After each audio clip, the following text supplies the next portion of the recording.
All right, everybody, welcome back, Bear Down, and thanks for being here. This is one of those videos that right off the bat, you wonder, how controversial is it going to be? But it doesn't have to be that way. And the reason for this, I wasn't even planning on doing this video after the Super Bowl. But then last night and then leading into this morning, there was just a lot about how so many fans were saying, well, look, if we draft Caleb Williams, we can be in the position of the Chiefs. Look, the Super Bowl proves that Pat Mahomes didn't need the rest of the team around him to be able to support him. A great quarterback can elevate the rest of the team. There's so many things to dive into with that. And that's the purpose of this. So literally, I've been working on this nonstop since I've been hearing that. And I want you guys to get a perspective of where I'm coming at in analyzing teams, in putting together true analysis of where things are at with the team. Because it's not just a Fields versus Caleb Williams thing. Some people might misunderstand. Caleb Williams, to me, is not a horrible prospect. He's not a bust. We've been saying this lately. You hear different people taking the extremes of this civil war, if it's one or the other. It's Fields or Williams. One is horrible or the other is horrible. One is elite and the other is elite. It doesn't have to be either or. The reality of the situation is both these guys were extremely comparable, but they also have some extreme differences. But where are the Chicago Bears in the process of their rebuild? So I'm going to take you through a couple things here. Number one, I've shown this several times. I'm not going to spend a lot of time on it. Justin Fields has improved in every area the Chicago Bears have asked him to. The Chicago Bears were completely decimated when he took over as quarterback.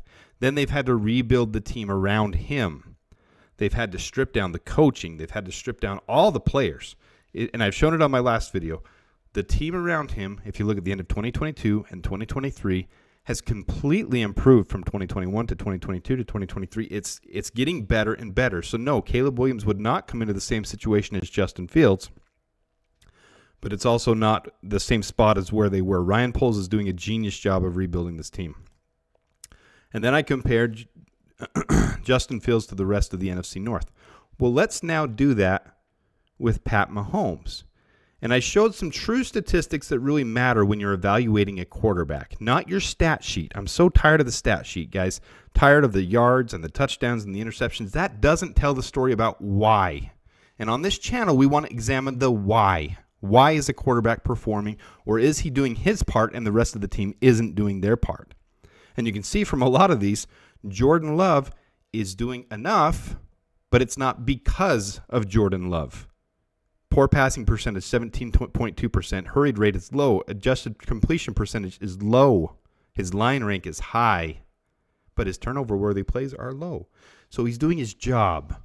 That doesn't mean he's a system quarterback. That means he's doing good enough. Does that make him elite? Not in my eyes. All right, this isn't about Jordan Love. Let's look at Pat Mahomes. So here's Justin Fields compared to Pat Mahomes.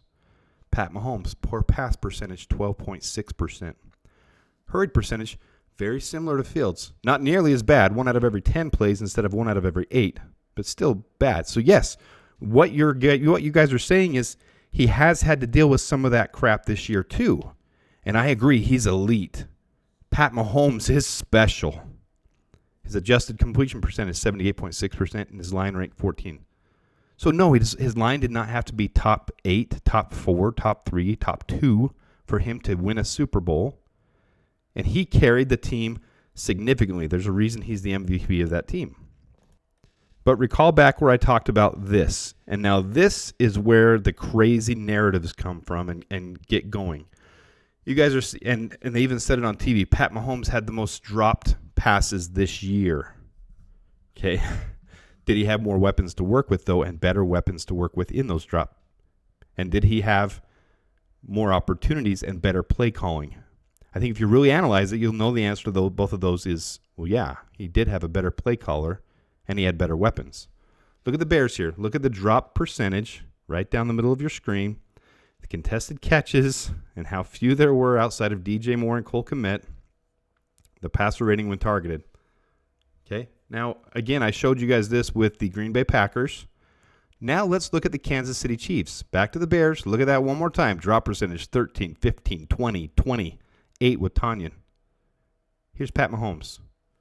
Is it quite as bad as they're making it sound like? Rashee Rice, 3.7%, his number one yards target, well, besides Travis Kelce.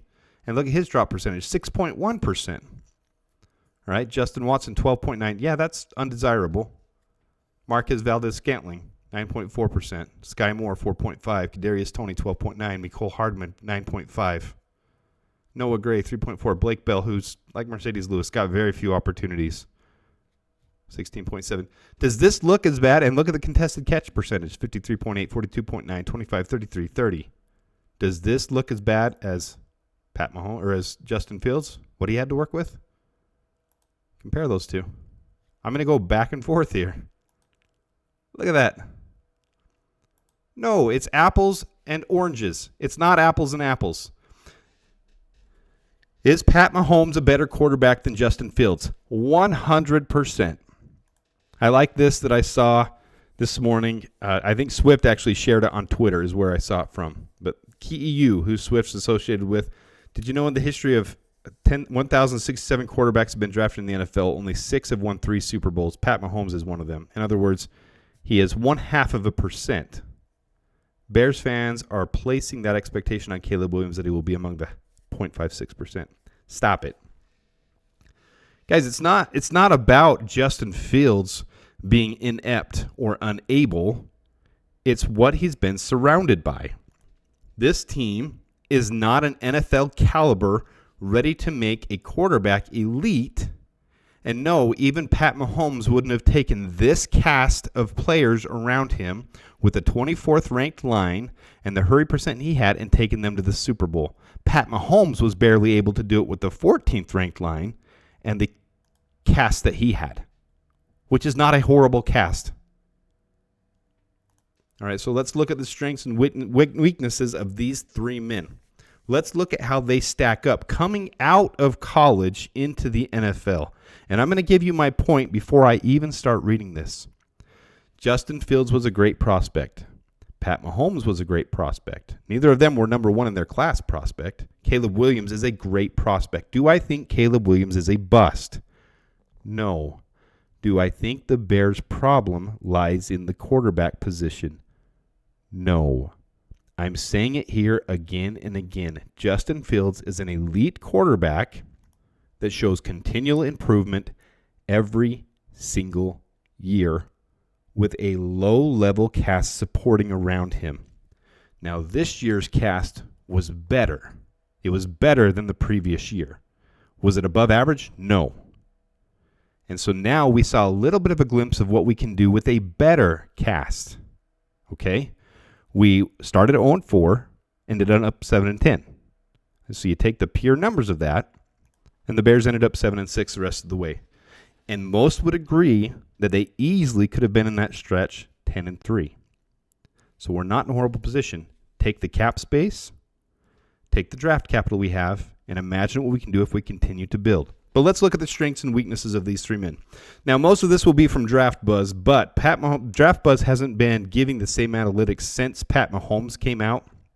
So I had to grab this from Walter Football about his strengths and weaknesses, and that's why it's in a different format. But we're going to start from left to right, from when they came into the league, and go over their strengths and weaknesses.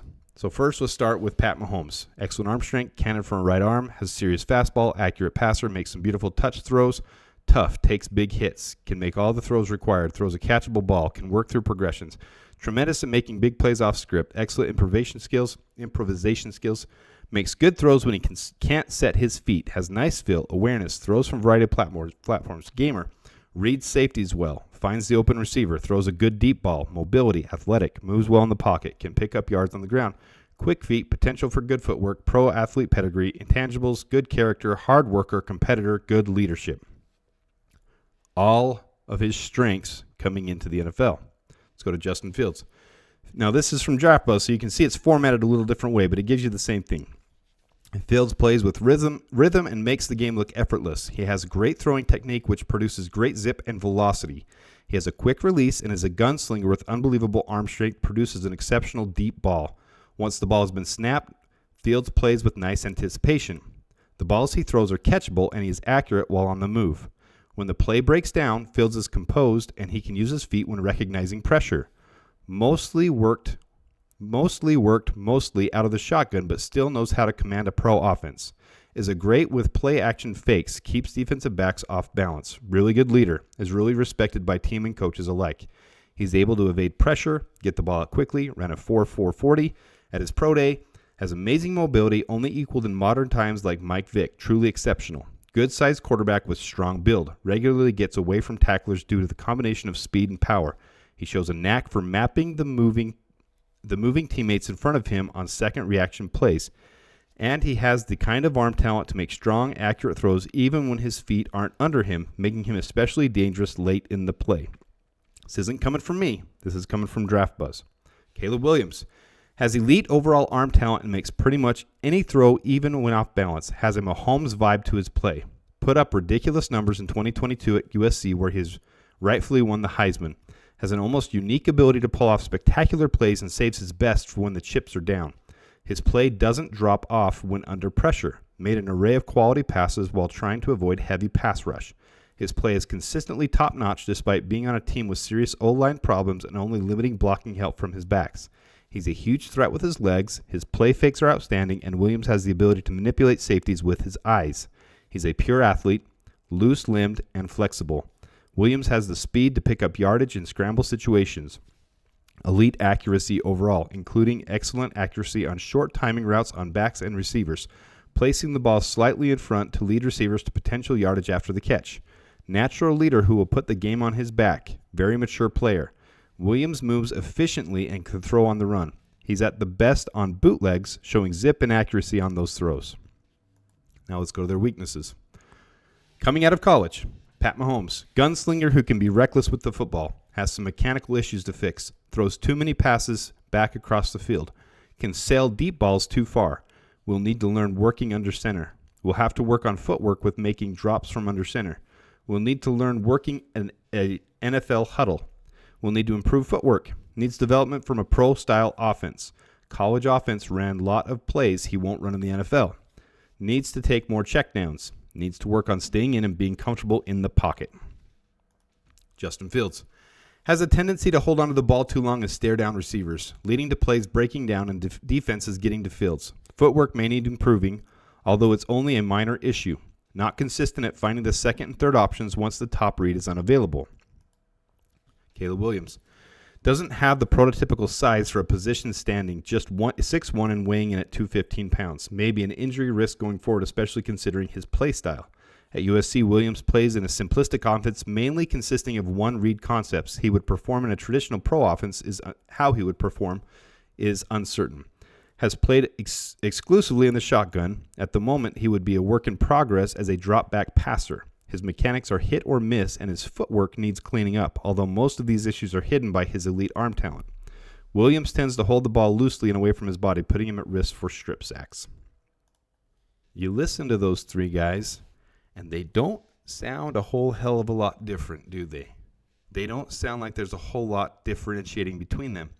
So what could be the big difference between their success and failure in the NFL? It's going to come down to play callers. It's going to come down to coaches and how they develop. Justin Fields was considered a developmental quarterback coming out of college. A lot of you don't remember. Maybe you do. When he was coming into the NFL draft, he was considered number 2 for a big part of that. And then all of a sudden he started dropping down the draft boards. Well, the biggest reason for that was they said he was too developmental, which is funny when you think about Trey Lance and Zach Wilson and the type of teams that he played against. They said he didn't have elite competition. Well, again, Trey Lance and Zach Wilson. But then the third thing that came out really hindered him, and that's when they said he wasn't a hard worker. And that's what this time of year is full of, is these false rumors, these accusations, and honestly, garbage, BS. Justin Fields has proved since he got to the NFL that he's first one in, last one out. It's constantly told. He's always trying to improve and work on his game. And as we've showed over and over again, he's making the progress and the improvements necessary that are being asked of him. Every aspect he's improving on. So ultimately, every one of us Bears fans want to see the same thing. We need to give a realistic expectation of both Fields, Mahomes, and Williams. The reality is, Pat Mahomes is a special athlete, a special quarterback who's constantly now being considered top 3 of all time. To say that we're going to draft Caleb Williams to be an all-time great is unrealistic. It's an unrealistic expectation to put on him if we do end up drafting Caleb Williams. The reality is these quarterbacks come into the league and they develop with the right situation and the right coaches around them. Pat Mahomes did that. And he's fortunate, but he's also got the fortitude and the willpower to do it. You saw on the series, I'm trying to remember what network it was. I can't remember, but it's called Quarterback. I think it was Netflix, where the work that he puts into it, the game notes that he takes, the studying that he does, and even Travis Kelce told a story once where they went out to dinner and he wouldn't put his playbook down, where he's scribbling notes and he's taking notes and he's analyzing and figuring stuff out. He's got it in him. Justin Fields has the same thing. Maybe Caleb Williams has that same thing. I don't know. But in my opinion, we've built up this team around an elite quarterback, and we don't know if Caleb Williams is an elite quarterback. We do know Pat Mahomes is, but Pat Mahomes isn't on the table. That's not what we're talking about anymore. He's with the Chiefs, and he's never going to not be on the Chiefs. We have a golden goose. We have Justin Fields. They put his head down, handle the media and the narratives and the entire situation with class and leadership, go to work, head down, do your very best, take a number 1 wide receiver who's a true number 1 wide receiver and give him a career year in DJ Moore, take a number 1 tight end and give him a career year in Cole Kmet. Now imagine if we continue to build around that. My issue is if we trade down, we still have the ability to pick up one of those top wide receivers. And if we leave this draft without Marvin Harrison Jr. and at least without Rome Odunze, so if we don't get Marvin Harrison Jr., we at least get Rome Odunze, then that's a tragedy if we don't get one of those two guys, because we need to continue to build around this team. For all we know, Caleb Williams could be less than Justin Fields. For all we know, Caleb Williams could be better than Justin Fields. But the reality is we have a great quarterback in Justin Fields right now. Now, how will he ever ascend to Pat Mahomes' heights without the correct situation around him? You can spin the narratives all you want. You can say Pat Mahomes did more than Justin Fields did, but it wasn't the same situation. It really wasn't when you go back and look at it. Pat Mahomes had better weapons, better play callers, and better receiving core, and a better line. It was better than what Justin Fields had. But it wasn't that far off from the end results. The Chiefs really did just squeak into the playoffs. At Christmas, when they played the Raiders and lost, people were questioning this team whether they'd even make it out of the first round. The Bears could have made the playoffs, and who knows what would have happened if we did. But with this supporting cast, Justin Fields almost made the playoffs. With this supporting cast right here, he's ascending. So yes, the media, the narratives, they're going to run rampant right now. They're going to trash Justin Fields. They're going to hype Caleb Williams. And rightfully so, Pat Mahomes is a legendary all-time great. He's proven it. He's done it. He's special. We can't get Pat Mahomes. We can get Caleb Williams, but at what cost? And is it really the issue that needs to be fixed right now? Is it really what we need to fix? And are you that confident that Caleb Williams is Pat Mahomes 2.0? Is it really a certainty that he is going to make such a difference that we can pass yet again on another wide receiver class that's comparable to the Jamar Chase wide receiver class? Or can Justin Fields show the same eliteness that he showed in college when we fix this line to be just above average, like Mahomes? Mahomes had the 14th ranked line. If we get this just a little bit better, if we improve the center position and right guard position, maybe get a better swing tackle, and we get some actual 2, 3, and 4 receivers. Can you imagine, honestly, if we had Curtis Samuel and we had Marvin Harrison Jr. and maybe even Brendan Rice from the 3rd round? If we have that, it's scary what the Chicago Bears team could be next year. So is it fair to compare these 3 guys? No, not really. Caleb Williams would come into a better situation than Justin Fields did. But Justin Fields has been the leader that's taken this team out of the situation it was in 3 years ago to where we are now, and Ryan Poles knows that. All right, let me know your thoughts and comments. If you haven't hit the like button, please do so. I appreciate all of you tuning in, and until next time, bear down.